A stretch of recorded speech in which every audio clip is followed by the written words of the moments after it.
right, y'all, Happy New Year. It's been a while. I'm going to read you all this article, but before I do, I'm going to plug my main channel. This is my actual name, and this is my channel that I have most of my content on. So that's my history and current events channel. And that's when I go out and do things and go out in the community and meet with people. And I also talk about historic topics. So if you'd like, feel free to go and sub to that channel. As I've said on that channel on November 14th, I put a video out in which I stated that because I felt like YouTube treats people like children, which they have a right to because this is their platform, I'll be making fewer and fewer videos. This isn't something that I intended to do. You'll still see content on this channel. You'll just see far fewer videos.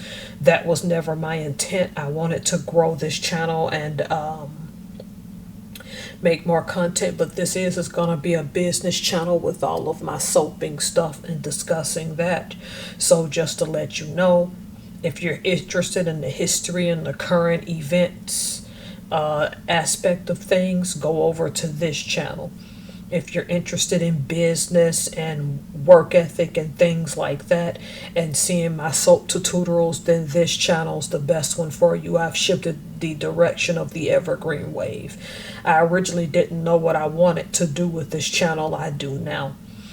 Nevertheless, I want to give you a fair warning that whether you sub or don't sub, I'm not putting a lot of content on YouTube on either channel anymore because I'm not interested in being told that I'm a spammer when clearly I'm not, and having to download my driver's license to prove who I am or have my pages frozen, because that happened to me October 2025. Again, this is their platform. They can do what they like, but in return, I can find my ways to not comply with certain things. Clearly, some of us aren't minors, but that's not good enough for them. Just know that they're trying to get information from you that is proof enough to track you. YouTube can't be trusted, which is why I don't ever plan to monetize on here. I trust it just enough to come here, learn things, and see you all grow. Evidently, they don't believe that. Now I'm going to read you all an article, and this will resonate with most of you who are trying to start businesses. So we'll just hop to it.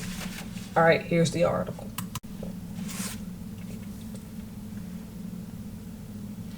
Kevin Hart apparently regrets giving money to some of his friends' business ventures. While on James Corden's The Late Late Show in 2022, he reflected on his financial support of his friends' business ideas. He called the decision to help his friends' ambitions one of his worst investments. The worst business investment that I'm currently involved in is the business of investing in your friends, he said to Corden at the time. While wanting to champion his friends and have them come up like he did in his entertainment career, some of these ideas fell flat. The actor and comedian added, "You never want your friends to feel like their ideas are not good ideas, but thus far these ideas have been an endless pit of bankruptcy." According to Afrotech, one of the inventions in particular was a pair of headphones that could transform into speakers. While Hart initially thought the idea was innovative, it never took off, and as his friend had hoped. The failed venture resulted in a loss for both parties.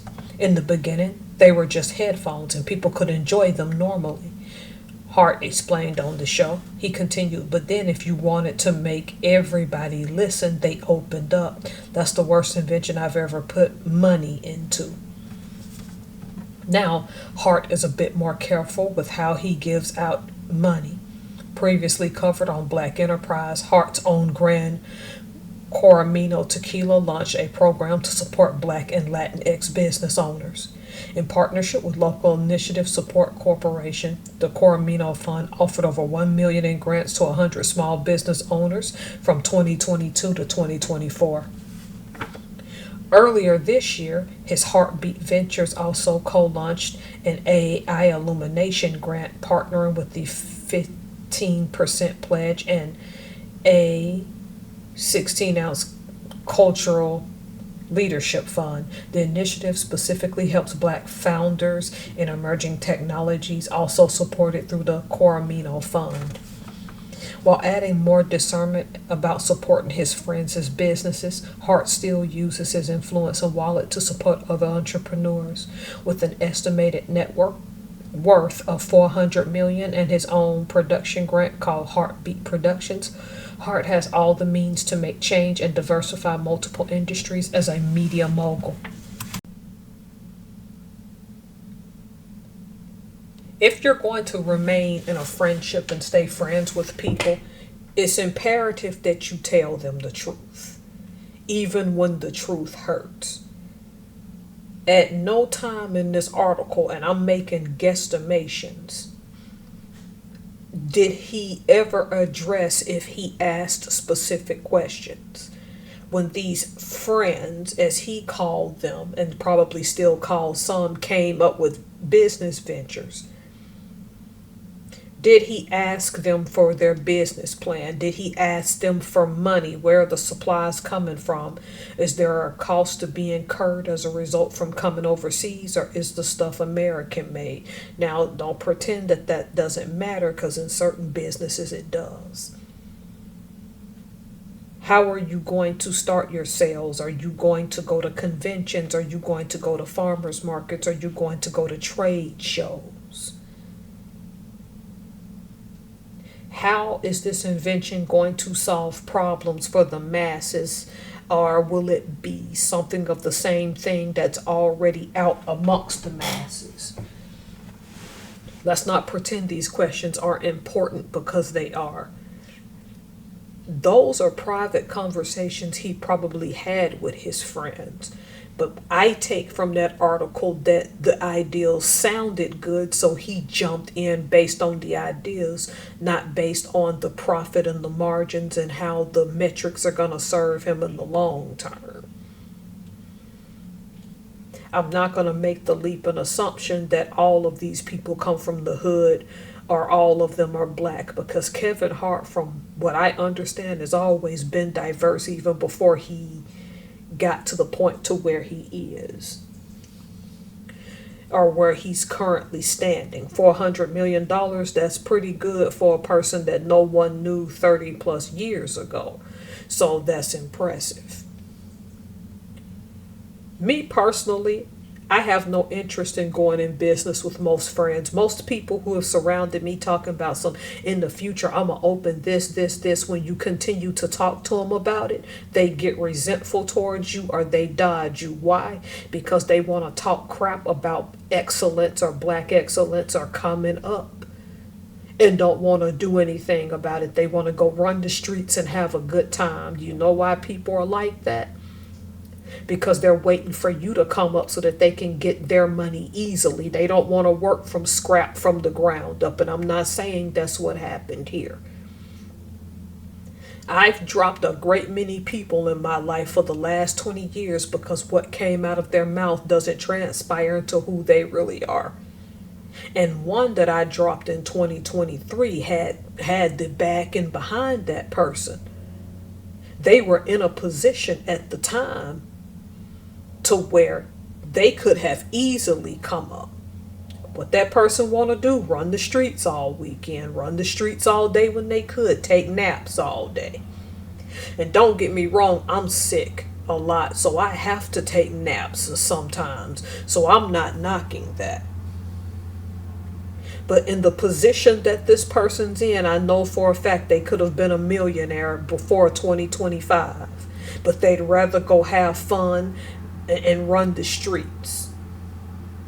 People who do that either are going to use what they know about you later on to make their money, because it's easy to talk trash about you. And trust me, this person I'm not naming, I think they'll come back and be a pain in the butt for me 5 to 10 years from now. Or they're going to come to you. Well, since you came up, no. I refuse to help someone if I know you had the resources, better resources than I had, and you didn't take advantage of them. Because in the position I am, starting Sugar and Pluto, I don't have any. So it's hard for me to empathize with you when you didn't make the effort to be as excellent as you could be. That's just how I feel about it. But we need to have a real conversation. Two things. Number one, just because someone's your friend and that friendship exists doesn't mean you have to pour money into them. And what I mean by that is that they should have looked at your success as a way to drive themselves and propel themselves rather than immediately run to you. I'm a mogul, this. Which is the conversation Kevin should have had, that not everybody's meant to be a mogul. Just because someone's your friend don't mean they are meant to go into business. Okay? So that's something I think that he should have had that conversation with his friends. Everybody's not meant to be entrepreneurs, and that is just a fact.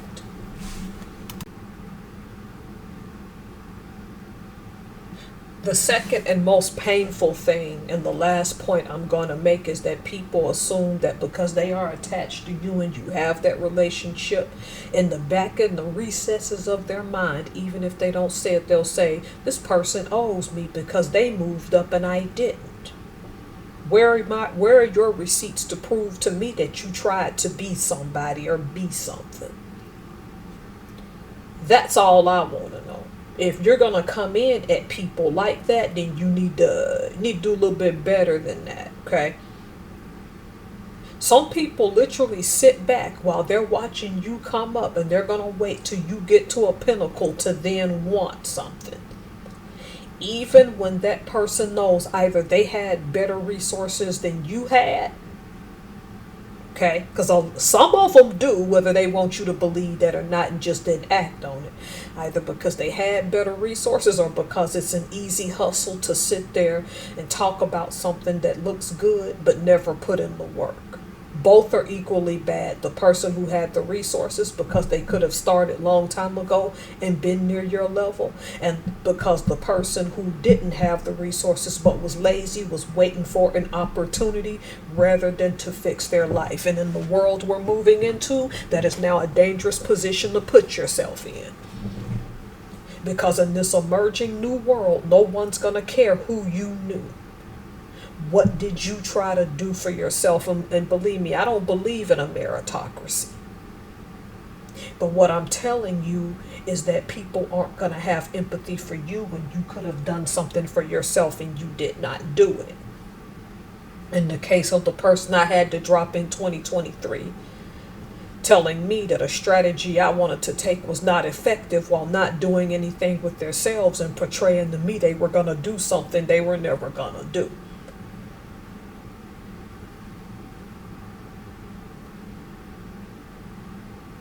This ain't that hard for me. I don't plan to go into business with so-called friends. And that's a test of our true friendship. Unless it's something that's niche. There are some people who go into business together as friends, and because they were both struggling and came up at the same time, those friendships are successful. Note that I said that they struggled together. They sacrificed together. Therefore, that friendship and that business is intact, because as they grew together, they both understood as much as they loved each other. You got to learn to keep the friendship and the business aspect separate. Most people who watch a friend come up don't understand that concept, because all they see is what they think is linear, that it was a straight line up.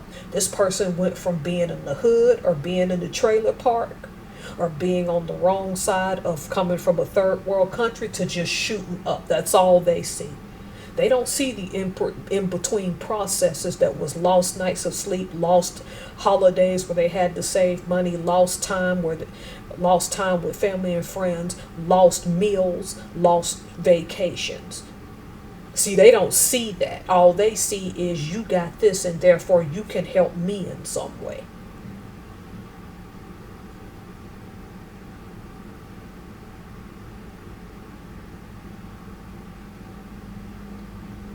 This is where you have to put your foot down and just say no. And if you don't want to say no, At least have them come to you with a business plan. Give them as much time as they need because they are your friends, but you gotta be ready to say no and suck up and eat up the consequences, because a lot of them aren't gonna take that no well. See, that's easy for me. Mine's is a hard no. I'm fortunate that I'm friends with people that still mostly want to work 9 to 5s, but they still encourage me. So it's easy for me to sit here right now and tell you what to do, but I'm telling you, these people that mostly run to you knew these business ideas may not have been successful. Or they didn't take into account those losses. He sounded, Kevin Hart, like I just don't want to hurt anybody's feelings. I'm not losing money based on your feelings, because business feelings don't factor in. If you're factoring in feelings in business, that explains why he took those couple $1 million losses, because that's what it sounds like. Leave your feelings out of business. And I don't say this to be cruel and be mean, but if you can't separate your feelings from the business itself, it's time for you to walk out and go work for somebody. All right. Let this be a cautionary tale. Happy New Year, y'all. I'm gonna drop videos on my business, and y'all get to see me in real time grow on Sugar and Pluto here on the Evergreen Wave. Thank you for your support. Have a great day.